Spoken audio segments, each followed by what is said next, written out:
এক সময় নড়াইল শহরে সরকারি বেসরকারি শত শত পুকুর জলাশয় থাকলেও সেগুলো এখন আর চোখে পড়ে না। প্রতিনিয়ত নদী থেকে বালি উত্তোলন করে ড্রেজারের মাধ্যমে পাইপ দিয়ে ভরাট করা হচ্ছে পুকুর। ফলে প্রতি বছর এ জনপদে বাড়ছে গরমের তীব্রতা ও আগুনের ঝুঁকি। বিভিন্ন স্থানে অগ্নিকাণ্ড ঘটলে পানির অভাবে আগুন নেভাতে হিমশিম খেতে হচ্ছে ফায়ার সার্ভিস কর্মীদের। গত এক বছরে নড়াইলে ৯৯টি অগ্নিকাণ্ড ঘটেছে।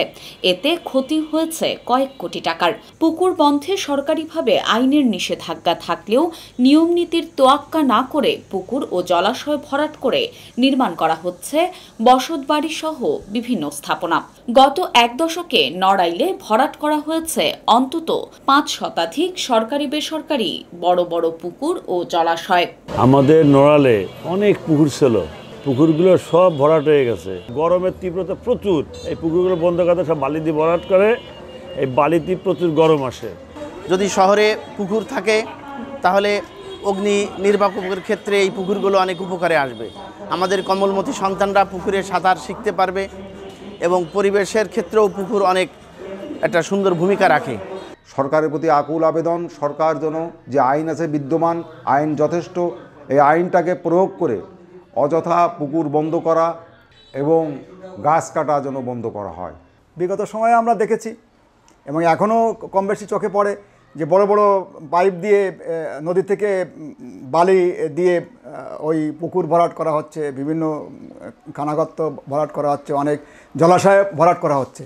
এই বিষয়গুলো কিন্তু সবগুলোই হচ্ছে প্রশাসনের নাকের ডগাতেই হচ্ছে, আমরা দেখছি। কিন্তু তেমন কোনো আইনের প্রয়োগ আমাদের দৃশ্যমান হয়নি আমার জানা মতে। কাজেই যে পুকুরগুলো বন্ধ হয়ে গেছে, ভবিষ্যতে যে পুকুরগুলো আছে সেই পুকুরগুলো যাতে না বন্ধ হয় সেই দিকে আমি কর্তৃপক্ষের দৃষ্টি আকর্ষণ করছি। এদিকে পুকুর ও জলাশয় বন্ধের ফলে সাঁতার শিখতে পারছে না শিশু কিশোররা। সাঁতার শিখতে না পারার কারণে বিভিন্ন সময়ে পানিতে ডুবে মারা যাচ্ছে শিশুরা। গত এক বছরে নড়াইলের বিভিন্ন এলাকায় পানিতে ডুবে মারা গেছে অর্ধ শতাধিক শিশু কিশোর।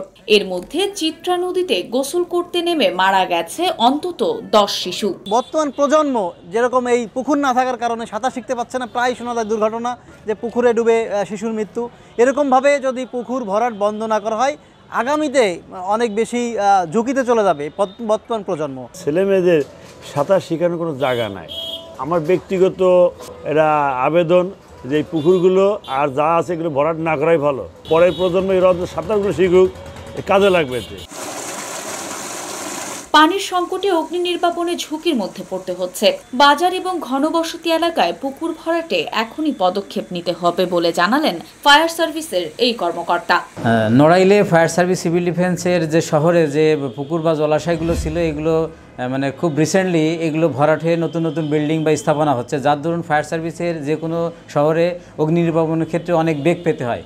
এক্ষেত্রে আমাদের যাতে নতুন করে আর কোনো জলাশয় বা পুকুর যাতে ভরাট না হয়, এই স্থানীয় প্রশাসন আছে, জেলা প্রশাসক মহোদয় এবং পৌরসভার পক্ষ থেকে, ইভেন আমরা ফায়ার সার্ভিসের পক্ষ থেকে আমরা যতদূর পারে আমরা প্রশাসনকে সহযোগিতা করব যাতে নতুন করে আর কোনো পুকুর বা জলাশয় যাতে ভরাট না হয়। এদিকে প্রশাসনকে সজাগ দৃষ্টি রাখার জন্য আমি বিনীতভাবে অনুরোধ জানাচ্ছি। গত কয়েক বছরে বেশ কয়েকটি পুকুর, খাল ও জলাশয় ভরাট হয়ে গেছে।